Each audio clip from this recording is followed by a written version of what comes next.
CardGamesTV1 Podcast. What do the community need or want? So many things on my mind.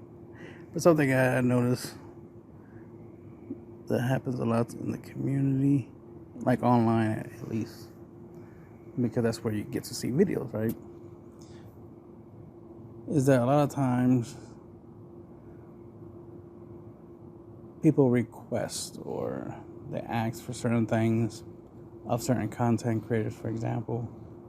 And the content creators, they make some time and try to provide, that request, right? The content that people are asking for. But the irony is, the people that ask for it don't support, the content that they requested. Like, they literally ask for something and then they're not supporting it, right? And the way you support is through sharing, through liking, through commenting, right? Through making sure that you let the person who made the content that you requested know that you appreciate it. Because it just seems weird, right? Like, one validating point of creating something for others is their feedback, right? Is seeing the appreciation. It's not that different from like somebody asks you to cook them something to eat, and then you make them something to eat, and then no thank you, right? No form of appreciation. No feedback. In case maybe there was something wrong. Maybe you could be grateful that somebody made you something to eat and you ate it, and now you're not hungry anymore. That's cool, no? But maybe there could have been something that could have been improved upon, that you could have shared that insight, that feedback, right? Critique, as they say. But sometimes people don't even do that. They'll ask for something, but then once they get it, then they act like the job is done, as it were, or it doesn't matter anymore. Because it was funny, like for me personally, from my experience, is that I would have people who complain about wanting some gameplays, for example. I noticed that my gameplay videos don't get as much attention as my deck profiles do, which is kind of ironic, considering the fact that gameplay is more requested than deck profiles. But the deck profiles are the ones that's getting the most attention, right? Which is, it's just the irony. This is part of why, as a content creator, I'm not one, but I'm just saying, like, in general, for people who are content creators, most of y'all got to understand that you need to make sure that what you're putting out there is not what people want. Because usually what they want is temporary, or it's not really what they want it, but they don't deserve it, right? Because it's like, what's the point of giving somebody something they want when they're not going to really appreciate it? Most people tend to, this is something I see a lot when it comes to, like, in life in general. A lot of people will be like, oh, I want something. Like, they'll be like, they want a laptop or something. And once they get it, then they act and behave as if the laptop is not important. It's not valuable. So what was important was wanting the laptop, not actually getting it. So, just like somebody wanting a Lamborghini, like, oh my God, it'd be so cool to have a Lamborghini. It's like, okay. And then they get a Lamborghini, but they barely drive it, or they barely do anything with it. It's like, they act like it's a Lamborghini, not a big deal. It's like, what do you mean it's not a big deal? It was a big deal before you got it, right? So that's the thing that I see a lot. Like the same people that wanted me to play competitively, right? Like, where are they? Where's their feedback, right? Where are they when it comes to the fact that I have played, my decks? And that was the main request, right? Was like my decks being played competitively, which I did. It's not like I net decked somebody else's deck and went to like tournaments or locals and stuff and played other people's, decks. I played my decks. Yeah, I barely see any response, any reaction to the fact that I did. Not only from, the naysayers, but also from the, people who like my stuff in the first place. I barely see anything from them. I definitely see very little feedback. Because you would think that the people who like my stuff would share my stuff, react to my stuff, interact with my stuff, more. I do like it when I hear somebody, is trying something or inspired by, one of my deck ideas or something like that, where they have some suggestions, some ideas to improve the deck that, actually does improve the deck, like that actually would make the deck function better in what it was meant to do, But typically when somebody does, give feedback, is usually either just to say something negative or just to, or they'll point, or they'll ask questions. Well, there's one or two scenarios. They ask questions either to disagree with whatever, answer I give them for their question, or the very few rare occasions when they ask a question and I give them an answer, they do accept the answer, which is very rare because most people who are asking a question are only it's obvious they know the answer, like they know why I don't play certain cards and stuff like that. Like they already know the answer to the question. They just want to have a scenario where I respond with the answer, right? The reason why I don't use a certain card, and then they just want to disagree, and it's like that's the purpose for the question. That's the point. So obviously that's labeled as trolling, and it's like that's it. You just wanted to troll. You just wanted to tell me what you think, right? Tell me your opinion on something, on using or not using a card. And it's like, okay, if you like the card and you want to use the card, go ahead and do it. That's your decision, not mine. I don't care if you use the card or not. But what does matter is whether I choose to use a card or not. If I choose not to use it, then I choose not to use it. If I could play the game without it, I could play the game without it, right?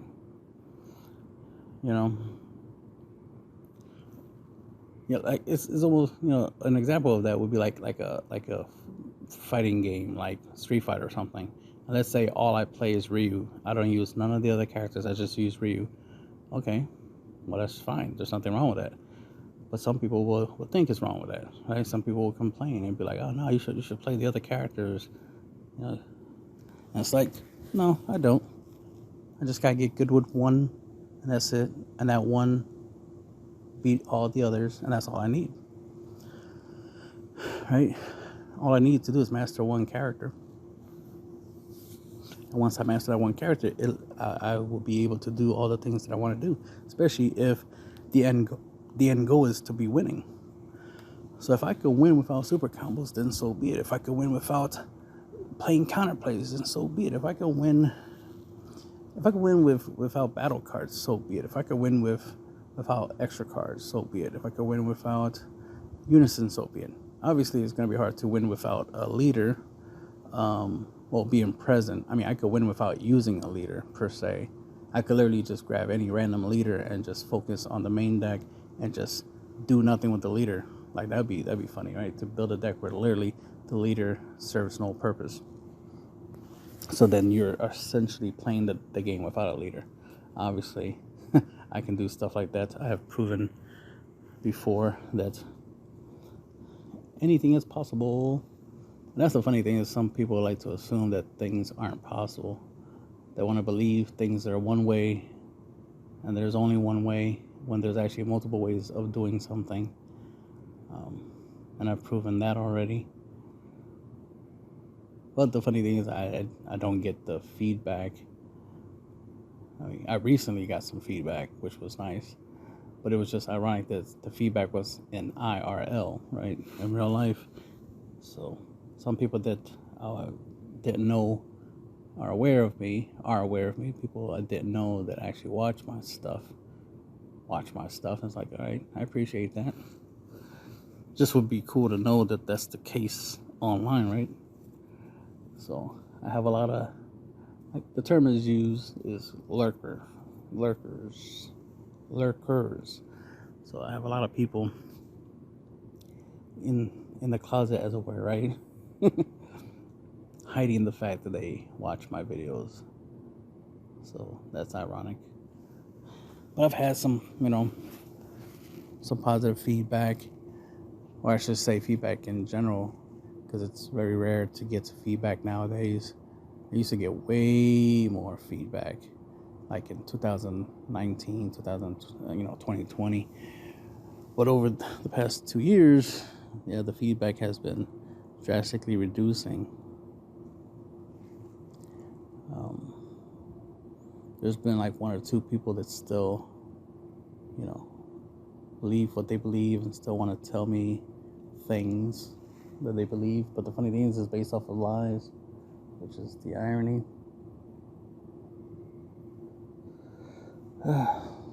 Hopefully those people are doing good now, doing better. Because it does concern me when there's people that make judgments or talk to me as if they know me, but they don't know me, right? Because they're so hung up on like some old stuff they heard about me, or an assumption. Oh my God, that it used to be so funny. Now it's just sad, but it used to be funny, where people used to shit's starting to rain. God damn it! Time to relocate. It used to be, so funny that people would literally, tell me, what I think or what I believe, and I'd be like, no, none of that. What you just said was true. I never said that. I never believed that. Why are you lying on my name, right? So I've had that scenario happen a couple of times before. People literally trying to tell me what I've said or what I believe in or what I know or don't know. And it's like, where is this coming from? This is a weird idea, right? I can understand, maybe I've said some stuff that people probably don't believe, like they don't believe, like, because they don't know if what I'm saying is true or not. That's understandable. But to say that I said something I never said, or to say that I think or believe something I never think or believe, that's an issue. Because you literally have people out here, like they'll be angry at you for something that you never did or said, And I was recently, in a scenario where I was talking to somebody about a different topic, but they changed it, and then they tried to change it into something else, and then they wanted to argue with me about some of the stuff I said, and it's like, well, this conversation is proving my point. It's proving the fact that it's like, you want to believe what you want to believe. You don't care about the truth. You're not listening to what I'm saying. You're just using what I'm saying as an excuse to argue. You want to argue just for the sake of arguing, which, of course, I classify it automatically as trolling. It's like, it's trolling. I mean, I'm giving you the benefit of the doubt that you're trolling and not literally, you don't legitimately believe in what you're saying. Because if you do, then I'm concerned for you, because that means you have some mental health issues.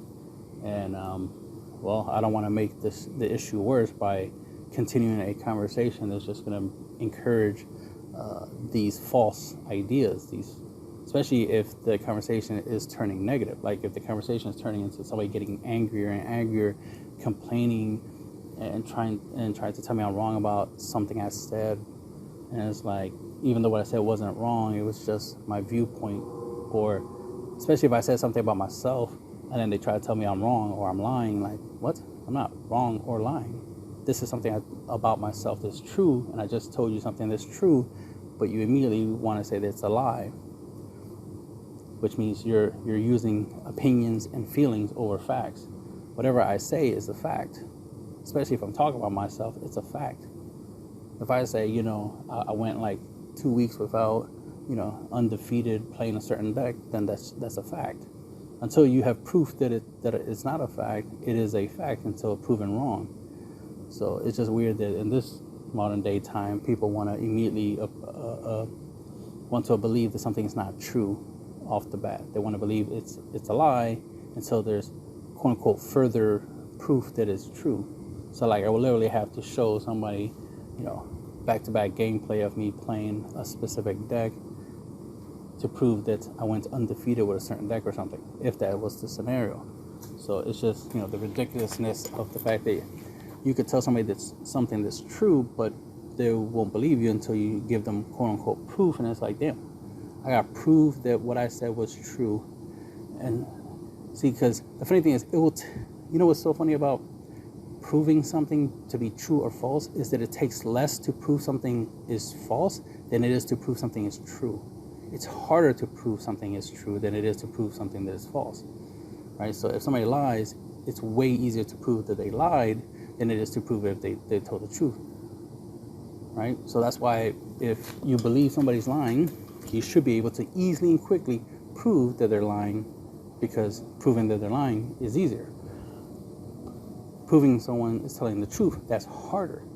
Therefore, it's like we shouldn't be quick to dismiss something somebody said. If somebody says something was true, then it's true until you can easily prove that it's a lie. But if you can't easily prove it's a lie, then it's the truth. That's the whole point. Because something that's a lie is easy to prove quickly. Something that's true is hard to prove quickly. Therefore, that's why it's the truth, because it's harder to prove the truth, right? Because you require so much to prove something is true. But a lie, something that's not true, is way easier to prove it. That's why it's so ironic that people want to believe that things ain't true. That's why even though I have, that's the funny thing, even with proof, right? Even when I have proof that something is true, like when I'm like, hey, you can play a 60 card unison deck and do really good with it. You could definitely do a lot of damage. For some strange reason, there are people who will disagree. They will say, nah, it can't be done. It's impossible. But then I make a video proving that it does. And think about how much time and effort was put into that. I had to make a deck for it. Then I had to, go play and find an opponent, right? And then play out the game until its conclusion. If it took me an hour to finish that one game, then it took me an hour to finish that one game. So all that time spent just to prove that it was true. To prove it was true. Think about how much it took to prove it was true. Versus if it was a lie, if I was wrong, it would have been quicker. It would have took less time to prove me wrong than it would have been to prove me right. So even after I take all that time to prove myself right, the irony is people still don't care. There's some people, even with proof, want to believe what they want to believe. Sometimes they'll even chalk it up to, oh, you got lucky. Lucky what? Lucky that I was right?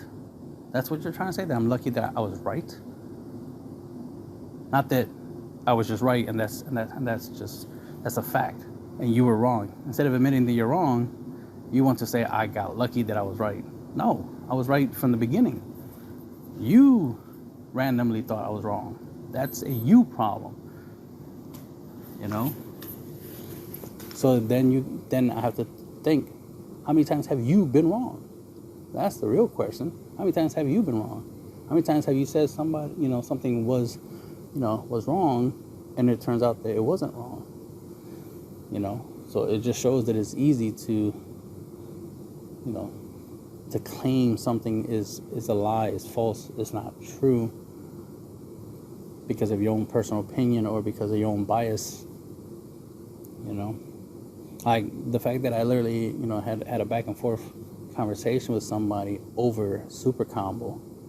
Like, think about how ridiculous that is.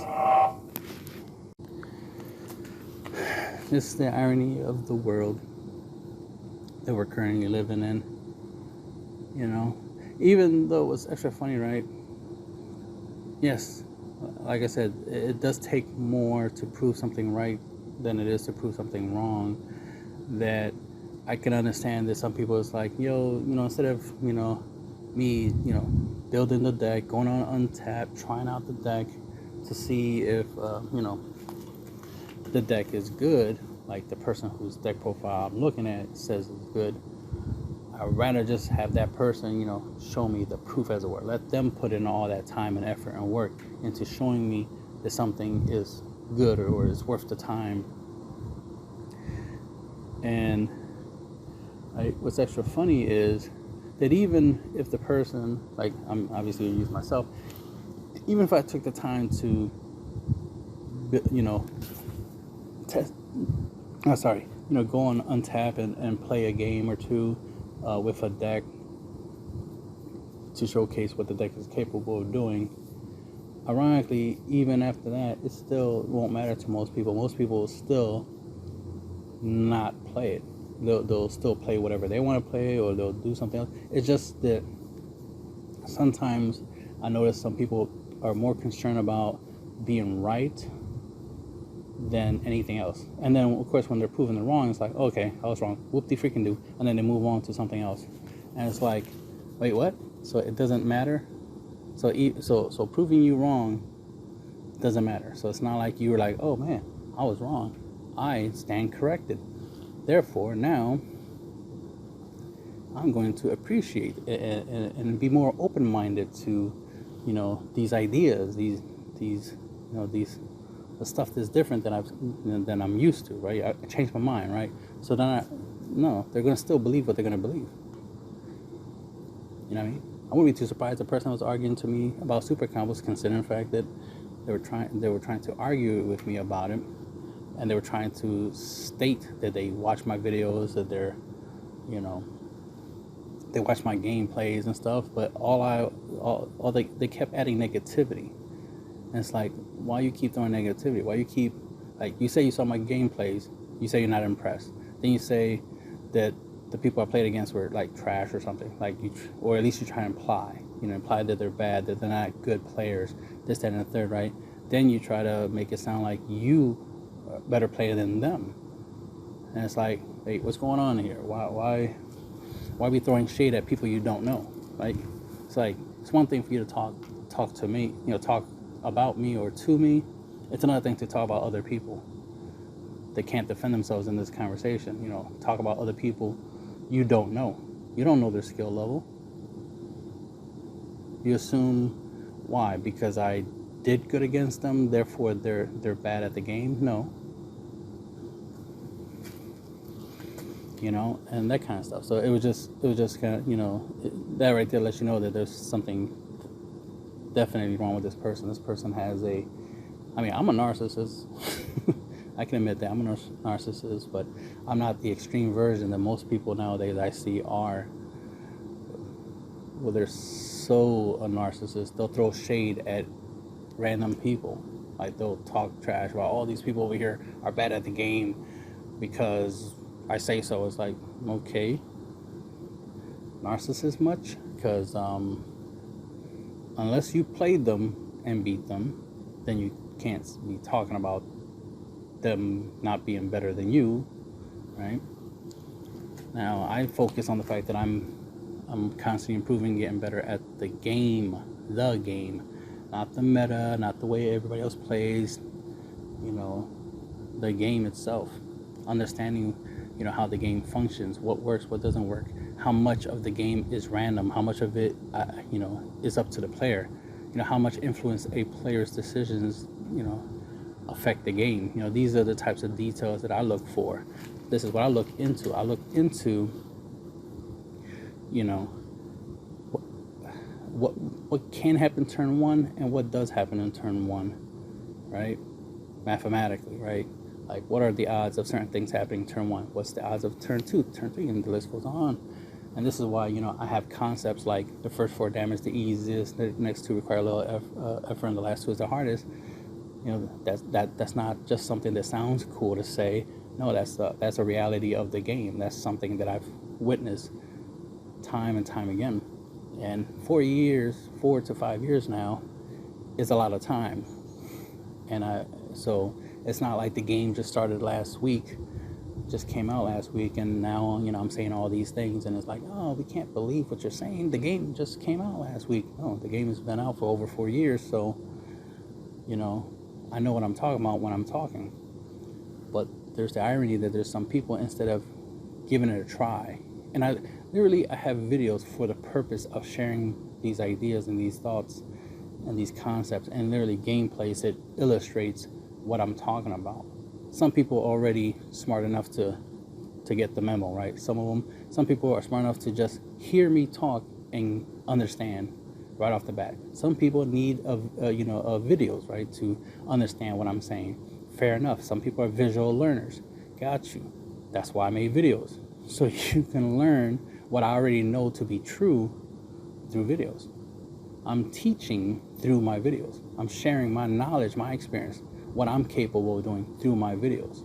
That's what they're there for, to teach, to share my knowledge, my wisdom, you know. And if you pay attention and are willing to learn, you will learn.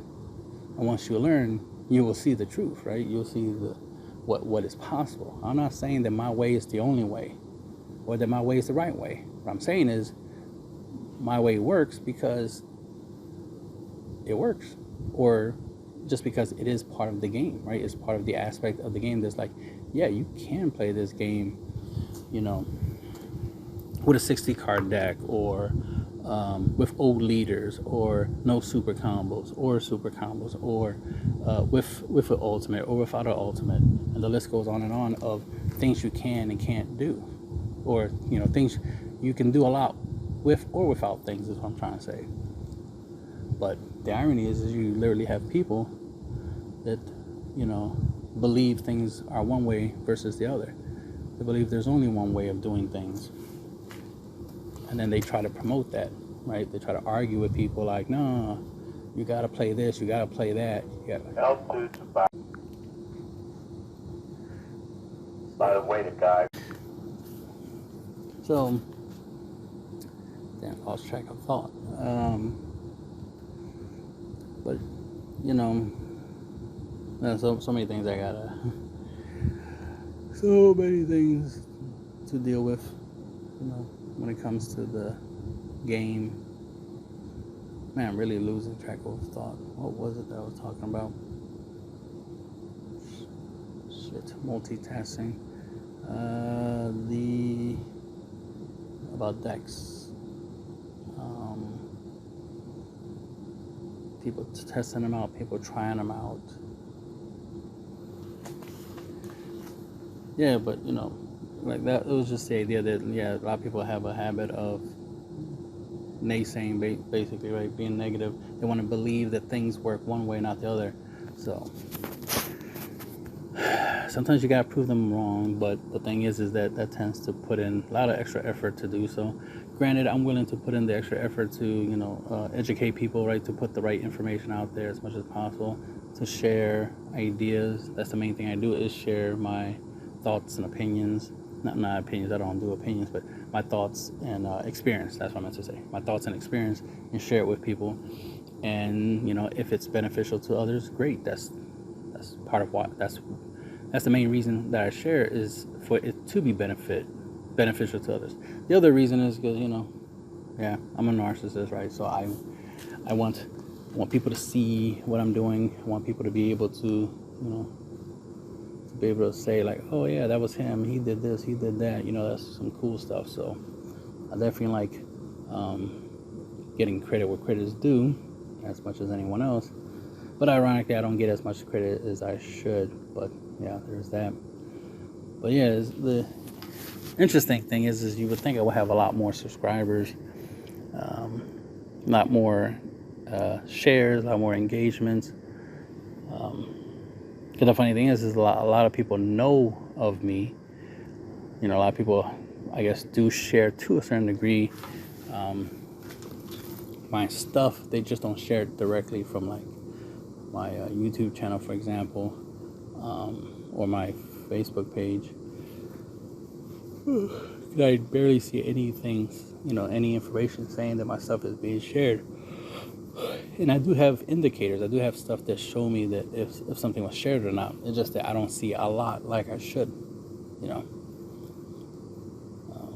The funny thing is, there was a time where I did get a considerable amount of shares, and it was usually because people wanted to make fun of my decks, right? The irony in that. But it's like, it's better than nothing, right? At least they're sharing it. At least there's a chance that somebody who can benefit from the information will, you know, see it and benefit from the information, right? Maybe it will inspire them to, you know, want to do something similar. So I know I definitely have had an influence in the Dragon Ball Super community, game-wise, community-wise.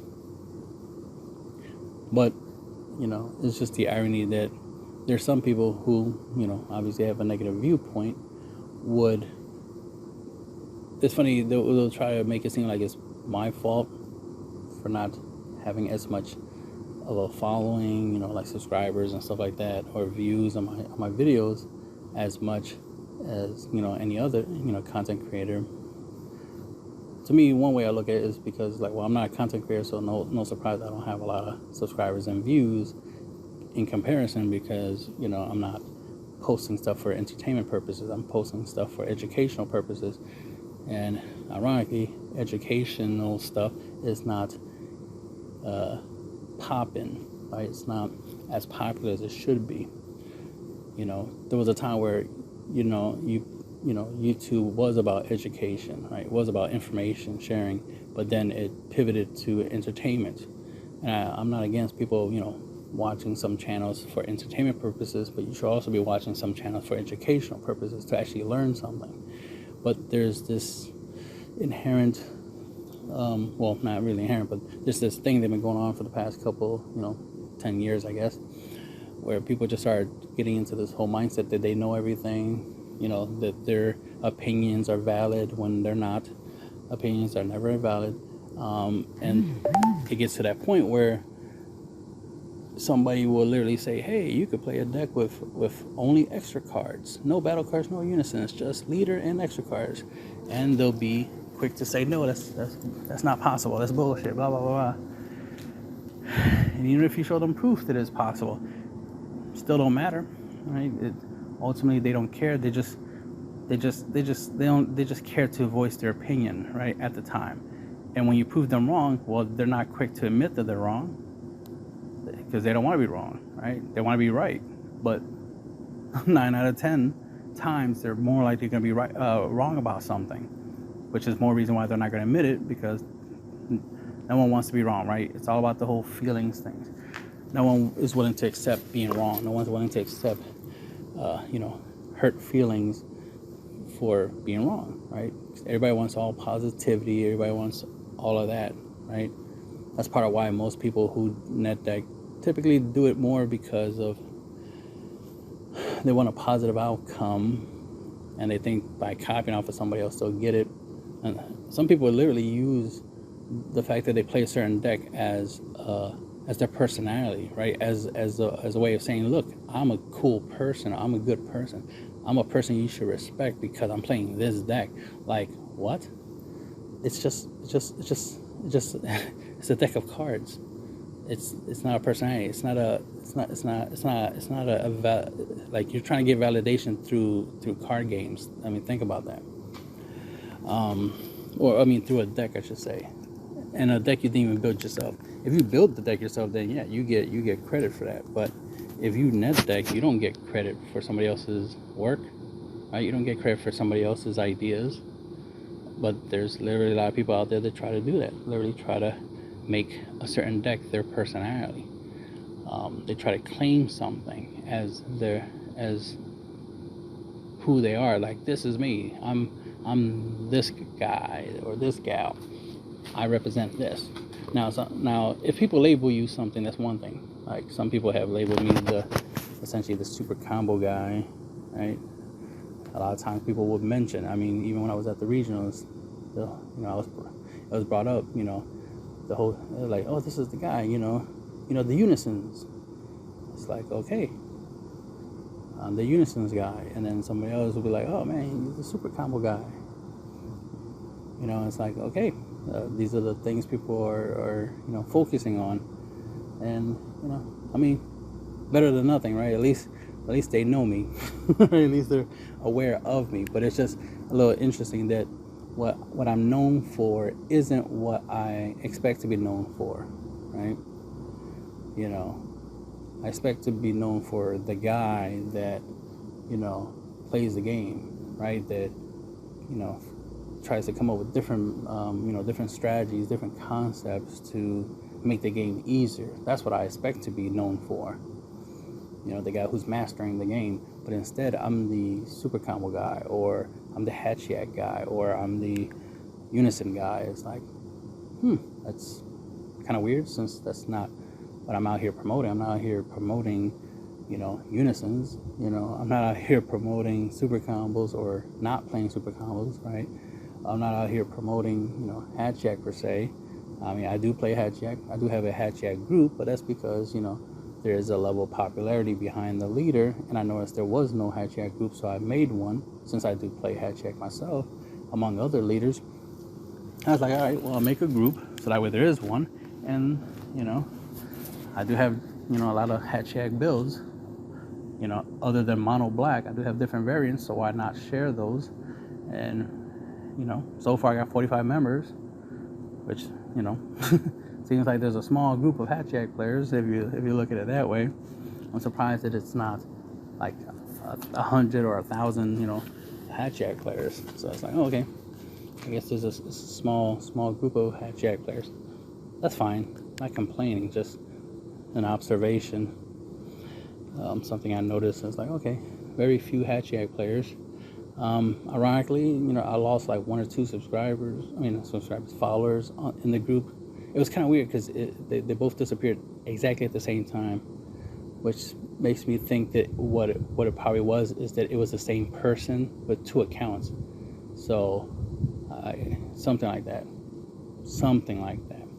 Or maybe it was just a coincidence that one of the people that unfollowed the group, somebody else at the exact same time unfollowed the group. Maybe that's a possibility.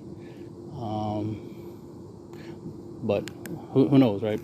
What was weird, though, was the fact that the person did leave the group in the first place. And that was strange. I mean, the only reason I know they left was because of their complaints. They were having a conversation with me, and I was sharing some information with them. But like I was saying, they believe what they want to believe. So everything that I was saying, they were using it as an argument against me, right? They were saying that I'm joking, or I'm lying, or I can't be serious, blah blah, all this all this negativity. Like, it's like, what's going on? You think I'm lying? You think I'm here wasting my valuable time telling you bullshit? That's what you think? Just because you have a difference of opinions, right? Just because you believe in different things than me, therefore I must be the wrong one, right? I must be lying. No, you're the one lying. I'm being honest. If I tell you I'm playing a certain deck, then I'm playing a certain deck. And the funny thing is, this stemmed from, asking about, the person wanted to see my deck list for the deck that I was taking to regionals, which I did take to regionals. I took it to regionals, and I played it. I played 9 rounds with that deck. And the deck did really, really well, even though, I didn't win. But I was very, very close. But, the point was to prove the effectiveness of the deck, what the deck is capable of doing it. I wish I had, video recordings so y'all can see it in action, see why I lost, because that's an important detail. It wasn't because the deck wasn't built right or any nonsense like that, or lack of skill. Clearly not. But it would just show you, like, yeah, this can happen. That even with a, highly skilled player, right, with a lot of years of experience and a really good build, you still can lose. Because the funny thing is, right, because not only was I paying attention to how well my deck was doing at the event, match-wise, I noticed a lot of other players. I wasn't the only player there that makes YouTube videos, by the way, that have similar scores. Like, you know, how many games I played versus how many games they played and whatnot, you know, very, very differently. So there's some people would try to compare me to and try to say that they're probably a better player than me. You know, this event, you know, shows differently. Because if you compare how many games they played versus how many games I played, and then the other thing is how many, you know, how well they did while they were playing, whether they win or lose. You know what I mean? Winning is always great, but it's not always a determining factor if a deck's good or not, right? If a player is good or not. Obviously, winning a lot just means you win a lot. Great. That means that's a culmination of you as a player and the decisions you made, and you know the outcomes that you gain from it, right? I always say the last 2 damage is the hardest to deal. Not impossible, obviously, but it's the hardest. So if you have a way to guarantee you can deal the last 2 damage, then of course the likelihood of you winning is higher. Now, when I played at my locals with the Setu Zamasu Turn and Tide deck, you know, I typically won game 1, game 2, obviously with my opponent siding in and stuff like that, you know, did give them, you know, at least the ability to put cards on the decks to combat, right, to try to counter. I think the reason why some of my game 2 matches ended up in a scenario that even when I did drop Turn into Tides, it was hard to go for game because my opponent managed to play something for free, or they put up or they just had a blocker. And it's like, there's a possibility that what happened is that you sided in them blockers. You sided in them cards to help you against Turn and Tide. Not against it, just noticing it, right? Noticing that, oh, okay, that's why in game 2, Turn and Tide is a little bit harder to pull off, because you are deliberately trying to prevent it, which is fair, fine, right? You have the ability to stop the combo. You have the ability to stop the combo. I'm not mad at it. Just pointing it out. There's like, okay, this is why, right? This is why the strategy is falling short, is because you have a response. You are prepared to deal with the strategy. But if you were not prepared for the strategy, yeah, of course you will typically lose, which is proven by the turn 1 outcome, right? Then there's time. That's the other factor that was going against my Turn and Tide deck at the time, was time. You know, I will win game 1. Game 2, it will go down to my opponent, you know, having some type of way of, you know, trying to stop the strategy. And, you know, they win. All right, cool for you. You were able to, you know, survive me playing Turn and Tides twice back to back. All right, good for you. And you win. Nothing against that, but we see why. But then game 3, when I'm in the position where like, I know what you're trying to use against me. Since I have that knowledge now, I'm able to use that experience from game 2 to do better in game 3, and I am doing better in game 3. But then time runs out and you win because of, you know, time rolls. It's like, saved by the bell. I literally was gonna win next turn, but won because of time, right? So that's the difference between playing competitive and in real life. Because in real life, it would be a 2-1 scenario, because I would win game 1 because element of surprise, and you don't have anything to specifically stop my strategy. Game 2, you might have cards you side in to help you defend against my strategy. Good for you if it works out. If it doesn't work out, then it doesn't work out. But if it does, good for you. Then game 3, since now I know what you have to try to beat my strategy, I will outplay your out to my strategy, and more likely I'm gonna win that, because I don't side in cards, I side in experience. So once I learn how you try to beat me, I'm gonna use that against you and beat you, right? That's part of being a good player, where you literally just by your own knowledge and experience, you're able to get the results you want, despite not having certain cards, right? You make the most of what you have. Granted, there are limits. There's limits to experience and skill, right? Because I can't board wipe your board if I don't have a board wipe, right? Logically. So there's limitations to everything, right? There's limits to a deck. There's limits to your skill and experience, you know. But what I'm saying is try to do the most. Try to do the most with what you got, right? Do the most with what's in your deck. Do the most with your knowledge and experience. But we all know there are limits. That's the thing. There are limits, which, you know, adds to the difficulty of the game, obviously, right? Is the limits. You know, if you don't have the board wipe, you don't have the board wipe, right? If you don't have the negate, you don't have the negate.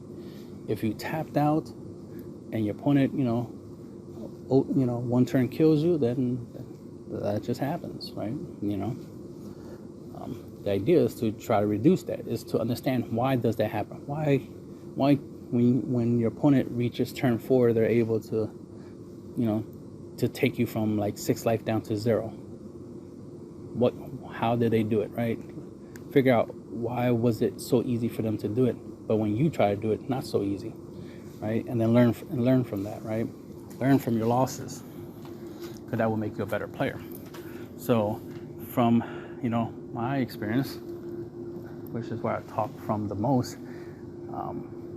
a lot of times I would notice those small details where it's like, okay, I see why, you know, regardless of the fact that I have a whole bunch of 30Ks I'm swinging at my opponent, I wasn't able to, you know, finish them off that turn. And then, you know, figure it out, like, okay, why didn't it work, right? Why was my opponent able to survive that turn? And then take those, you know, and then take that knowledge and information and try to improve, try to come up with a strategy. Like right now I'm doing like some combo math stuff. So I'm like really working on the numbers, as they say.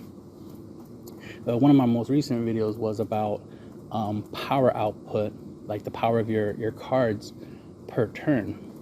So that should be very useful to a lot of players, because probably a lot of players don't even think about that or consider that. They probably think that a 15K turn, you know, on turn, you know, 4 or 5 is good, when in reality it's not. It's drastically underpowered. Like, it's pointless for you to pay 4 energy for a 15K, right? As an example, 15K on turn 4, and then try to use it as a win con, or even just try to use it to apply pressure. Like, that's not going to really help you too well. You got to understand that sometimes your opponent has a big hand size by turn 4, which means they can easily afford to out-combo most of your attacks, which is why you need stronger attacks. So when you end up in that scenario where you need stronger attacks, then obviously you need stronger attacks in order to force more combo power out their hand. You know, a negate's a negate, a block is a block, so there's not much you can do against that stuff except, you know, try to avoid them or whatnot, or, you know, not much you can do there. But when it comes to power, that's where you really need to focus on. You need to focus on, if your opponent has a 30 card hand size, can you really go for game? I've seen people try to go for game when their opponent has a huge hand size, and it doesn't work out for them, typically. Right? But then when somebody else tries to do the same thing against somebody with a lower hand size, it tends to work out better for them. Right? So that's an important detail to keep in mind. Sometimes another thing is somebody will have a small hand size, and they won't keep their defenses up, not realizing that your small hand size is actually putting you at a disadvantage. It's actually allowing your opponent the opportunity to go for game. The best time to go for game is when your opponent has a low hand size, which is why it's important. And I understand why a lot of players like to play strategies where you draw a whole bunch of cards, because yeah, it does give you an advantage combo wise. It doesn't give you an advantage like play line wise, but it does give you an advantage defensively. So having a huge hand size is more beneficial defensively than it is offensively. Can it be used offensively? Yeah, of course. Obviously attack, you know, with a double strike and then dump your whole hand into the attack. Obviously you could use that to win offensively, obviously. But that's just because your opponent can't out-combo the attack. But you don't even have to use your hand size in that capacity, right? You could literally just attack a whole bunch of 30Ks and get a similar result, get a similar outcome. So this is the kind of stuff that we always look into. definitely want to keep track of your opponent's hand, and you definitely want to take as many cards out of there as possible. So that's why you want to focus on a bigger hand size. More power. More power forces them to have to, if they don't have the negates or the blocks and whatnot, that they will have to out combo your attacks. And because they will have to out combo your attacks, then they will have to use up more cards. So that's why I'm looking into how many cards you can rip out of somebody's hand, basically. How many cards you can force out of your opponent's hand based off of the power that you use. So let's see, what was it? Turn 1 and turn 2, 10Ks and 15Ks, they work. Turn 3 and turn 4, 20Ks, and then turn 5 and above. I'll say turn 5. I'll say turn 5. Turn 5 between 30 and 40Ks typically will do good. Turn 6 and above, it will have to be like 50K plus. I guess that's the best way to put it. Because, when I really think about it, it's like when you get to turn 5, right? Yeah, turn 5. Turn 4, you definitely want to do 30Ks, but if the best you can do is 20Ks, then that's the best you can do. But you definitely want to do more damage as much as possible. So basically, every turn, the lowest number per turn. Let's put it this way: the lowest number per turn will have to be take 10K and times it by the turn. So if you're on turn 5, 50K, for example. Your turn 4, 40Ks. So a 40K attacker minimum. Turn 5, 50K minimum. Turn 6, 60K minimum. Like, this is the power you need to be at minimum to help you potentially swing through. This is not just one attacker. This is just all your attackers. Like, if you're swinging with your leader on turn 5, right, you need to try to get that leader swing up to 50K in order to increase the chances of its attack going through, right? Because you're forcing your opponent in a position that if they didn't block or negate, they have to try to out combo the attack. If they don't out combo a 50K leader swing, all right, then they're more likely going to take that hit, right? And by that time, like turn 5, by that time, they should be low on life anyway. Should have like 2 or 1 life left anyway. So this is why a lot of times you'll see scenarios where somebody will like swing with something, double strike it, dump their whole hand, and be like 130K double strike. You know what I mean? Like that big ass exaggerated number, because of the fact they're trying to prevent their opponent from out comboing. But if your opponent's hand size is bigger than yours, the whole combo thing, is a little irrelevant. That's why you want to look for things that can get strong on its own. They could be 40K without combo power.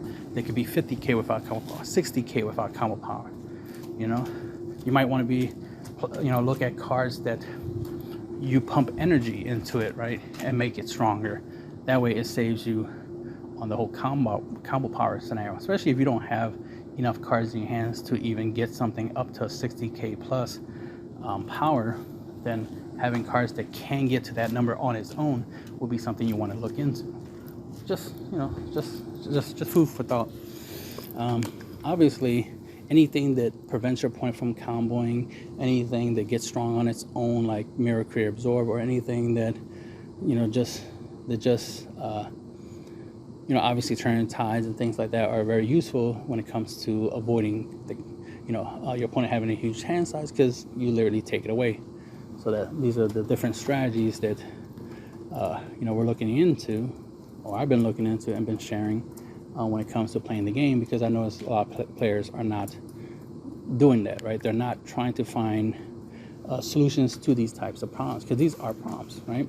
If you're playing up against a deck that draws a lot of card, that will always be a bad matchup for any deck, unless you're playing a deck where literally it's turning a Tide Turbo or the Cell deck and dropping Perfect Force Cell like, decks like that, or Chain Attack Trunks, Chain Zeno combo decks. These types of decks will have a better chance against these decks that draw a lot of cards, because in one turn we could drastically reduce their opponent's hand size in one shot, and then take advantage of them having a smaller hand size. So like I said, it's like, this is the type of strategy that you need to look into, when you're playing the game. The most common reason you lose a match, a game, other than time, like let's just say, just flat out, you lose 8 life versus your opponent losing 8 life, is because they're capable of not losing their remaining life. You can easily deal 6 to 7 damage. It's dealing the last damage is the hardest, because your opponent is doing everything they can to stop it, and they more likely have the resources to do so. So you need to find a way to bypass the resources. That's where burn effects come in. Milling your opponent out is another way of winning.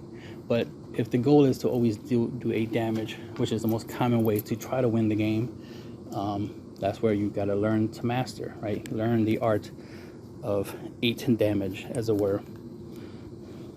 Because yeah, you could win through an auto win con effect.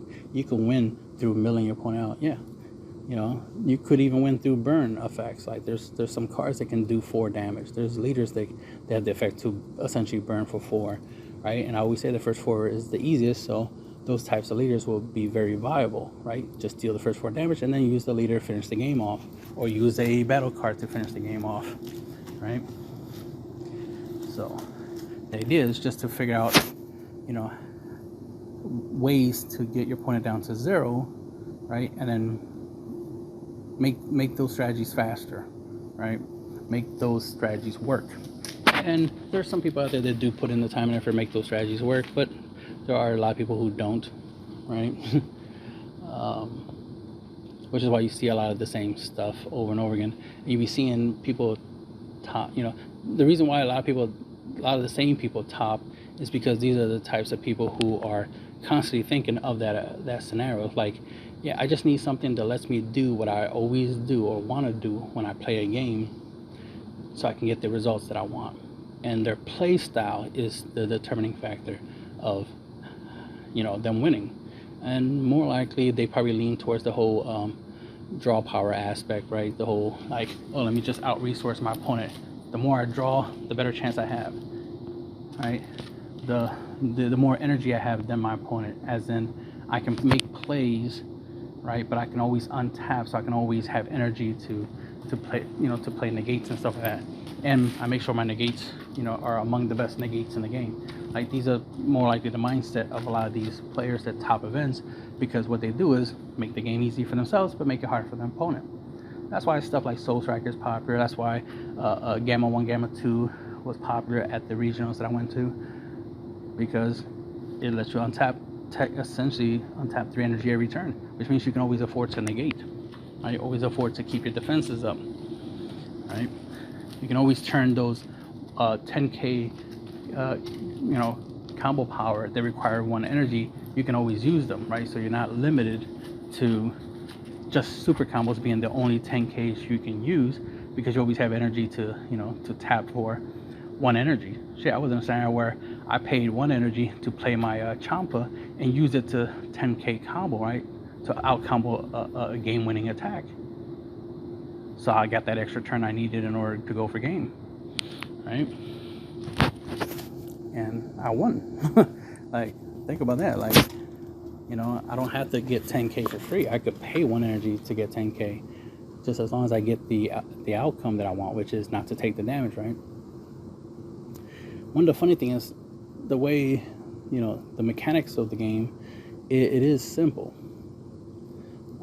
But at the same time, within simplicity, that's also where a little bit of complexity comes in.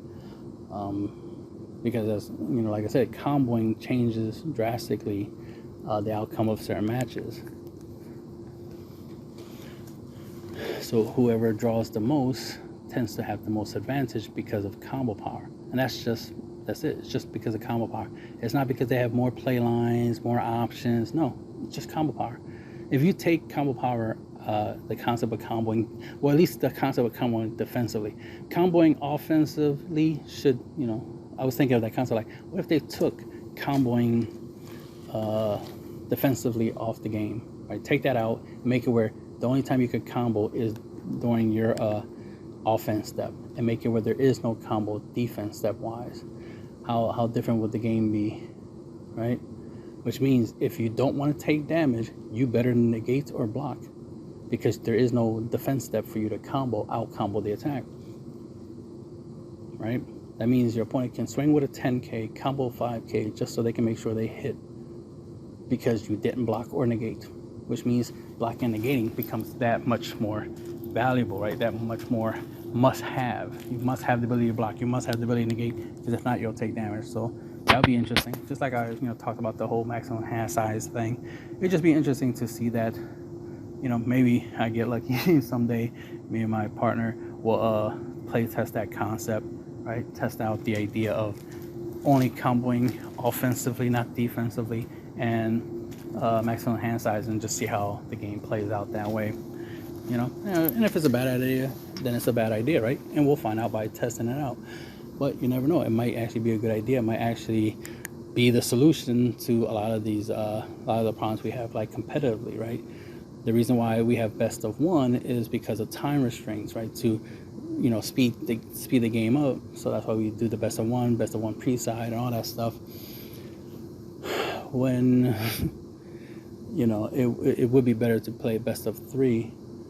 Because like I said, me personally, the way, I'm used to playing best of one, because essentially that's how I mainly play on Untap, is one game at a time. I don't play best of three against everybody that I play on Untap. Is always best of one. So I'm already used to it. But, to me, best of three is technically best of one, but 3 times. That's essentially what it is. 3 times with the same opponent. And again, always win game 1, regardless if it's best of 1, best of 3. Always win game 1. You have a better chance of winning out the game in general if you win best of 1. Game 1. Obviously, in best of 1, winning game 1 is always the thing you want to do, because that's how you win, period, right? In best of 1. But in best of 3, you definitely want to win game 1, because it increases your chances of winning the game. So always keep that in mind. Plus, your goal should be to get good to the point where you can consistently win game 1. Because if you can consistently win game 1, you should be able to, potentially win game 2, because you have the experience. And you have the deck that best suits you for that result.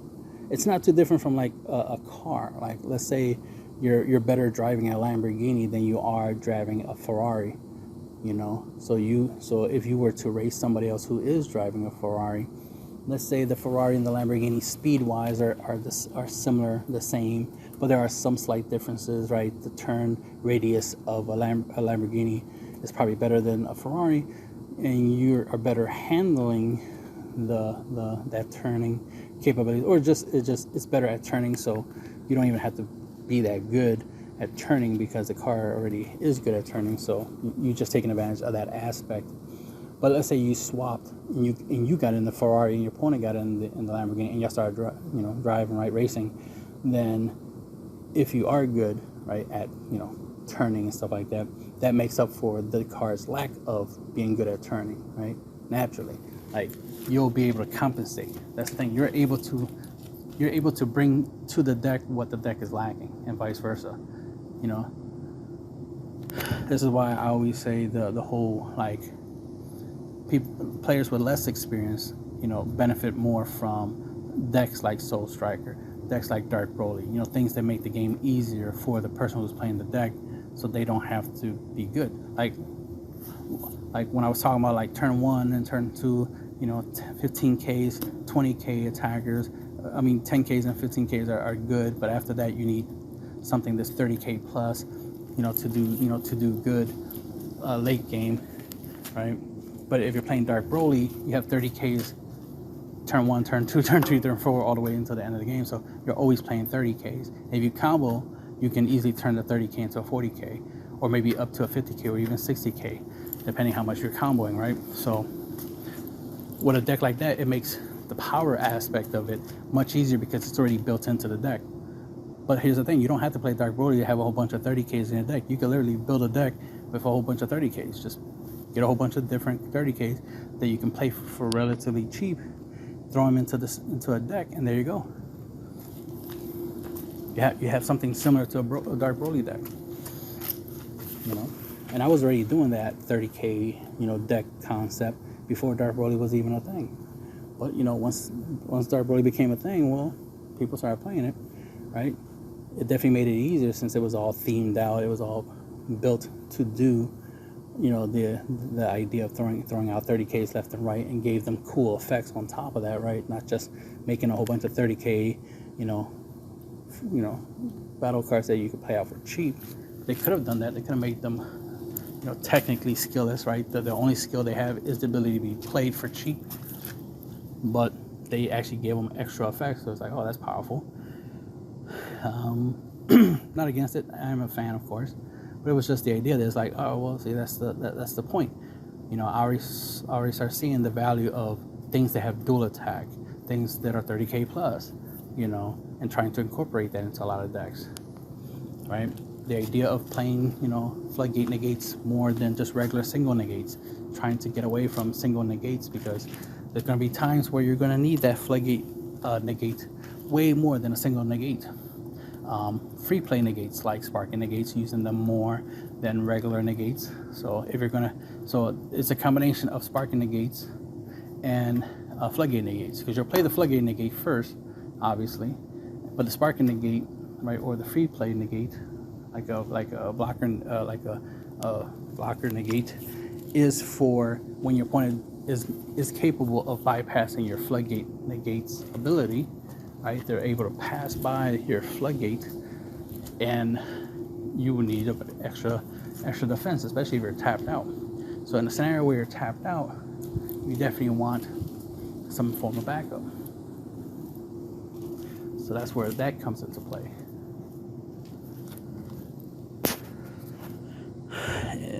I'm getting into game theory. Sorry about that. This has been long enough.